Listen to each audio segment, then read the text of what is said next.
Juan Kapitulo 6, versikulo 35. Si Jesus miingon kanila, "Ako mao ang pan nga naghatag sa kinabuhi. Ang muari kanako dili nagayod gutomon, ug ang mutuo kanako dili nagayod uhawon." Ang mga puno Pan sa kinabuhi.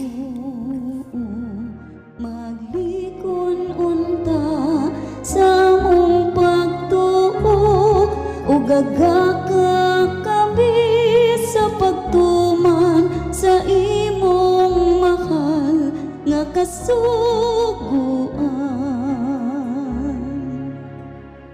Ang ginawa na kaninyo, Santo sa Ebanghelyo sumala ni San Juan.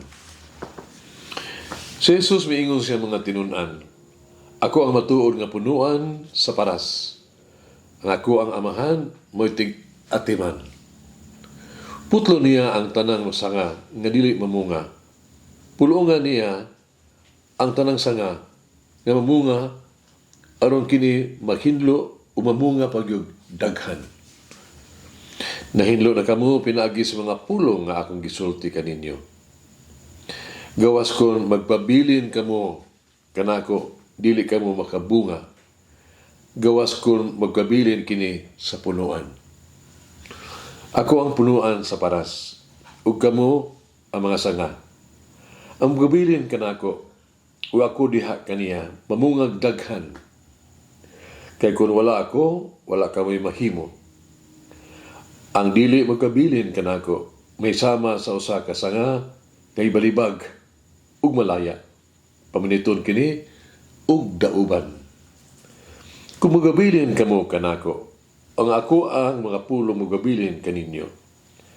Makapangayo kamo bisan unsa, ug madawat ninyo kini.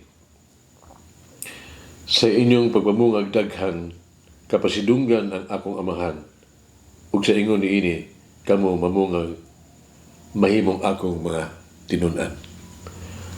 Ang Ebanghelyo sa Ginoo. Pasalamati ang Ginoo kay siya maayo, ang iyang gugma mulungtad hangtod sa kahangturan. Pasalamati ang Diyos sa tanang mga Diyos, ang iyang gugma malungtaron.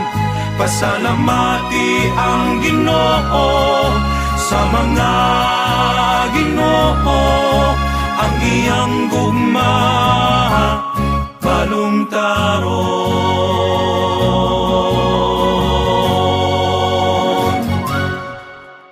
Halos walay bisan unsang restaurant o bar o establishmento nga walay connection sa Wi-Fi. Kumusulod ang mga customer, pangutan-on una nilang password, dili ang menu.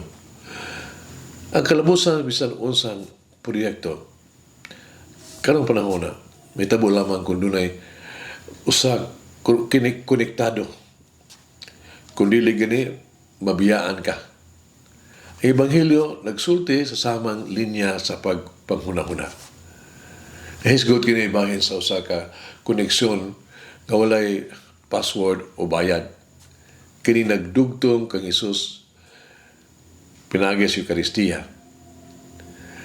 Si Saint Damian Joseph Vester, kansa ko istahan karon atong gisaulog. Usa ka pare nga voluntaryo nga maasahan siya sa hilit nga isla nga dunay kolonya ba sa mga sanlahon sa Molokai, lugar nga gidisenyo ba nga dili na konektado sa kalibutan kay lagi mga sanlahon. Kinahanglan niyang atubangon ang usa ka ministeryo, usa ka trabaho nga maghimong makapaluya o makapag-uol lisod. Ipadayag ni San Damian, samtang nag-ampo siya diha sa usa ka gamay nga kapilya at tubangan sa Blessed Sacrament. Ngadto sa Ginoo, ang iyang adlaw-adlaw pagigbisog sa pag-atiman sa mga sanlahon, di nang iyahang mga pag-ampo Pag-ampo niya, sa tuba koneksyon niya nga to sa Dios, mo naghatag niya og kalig-on pagpadayon sa pag-alagad. Si San Damian miingon, bahin sa kasinatian, kung wala ang balaan nga sakramento, ang usa ka posisyon sama sa ako, dili maguhanta. Si Jesus sa Ebanghelyo karon nagpasalig ka nato. Kung kita mubati nga nag-inusara sa maong mga higayon, buong pa niya, pabilin ka nako. Kung ibati nato nga wala kita kauban sa panaw sa atong kinabuhi, si Jesus mukupay ka nato. Gawas ka nako, buong pa niya, wala kamoy mahimo. Sa iyang kadasig, sa misteryo, uban sa mga sanlahon, si San Damian, sa kalugayan yun, natakdan siya sa sanla, sa ulahing bahin sa iyang kinabuhi. Sa miingon, ako nahimo sa ako ang kagalingon ug usa ka sanlahon, uban sa mga sanlahon, haron mahimaya ang Dios pinaagi ni Kristo nga akong Ginoo. All for the glory of God. Pagkadako, sa dili matalog nga koneksyon ni San Damian kay Jesus hangtod siya pagkamatay. Stay in love. Pabilin diha gyud ni Kristo. Ulang dungi kini. Sa ibang adlaw, mga adlaw sa palibasog ka, adyo kalimot sa pag-ampo. Without me, you can do nothing. Be connected with the Lord. Mag-ampo kita. Lord, I seek your face in the people I serve. Ako ang pangitang imong naon sa mga tao nga ako ang ilagaran. O Jesus, unta, may I also see you in me. Unta, makita ko ikaw diha sa ako ang kasing-kasing nga nalambikit diha kanimo. O si Damian, iampo mo kami. Mama Mary, ubanin kami sa panaw sa kinabuhi. Padulong sa imong anak. Manlangin ang Diyos magagahom sa tanan, Amahan, Anak, ug Espiritu Santo. Amen. May the Lord of the divine mercy bless us all, heal us from all diseases and suffering. Ayun unta niya kita, tanang mga sakit na to sa lawas,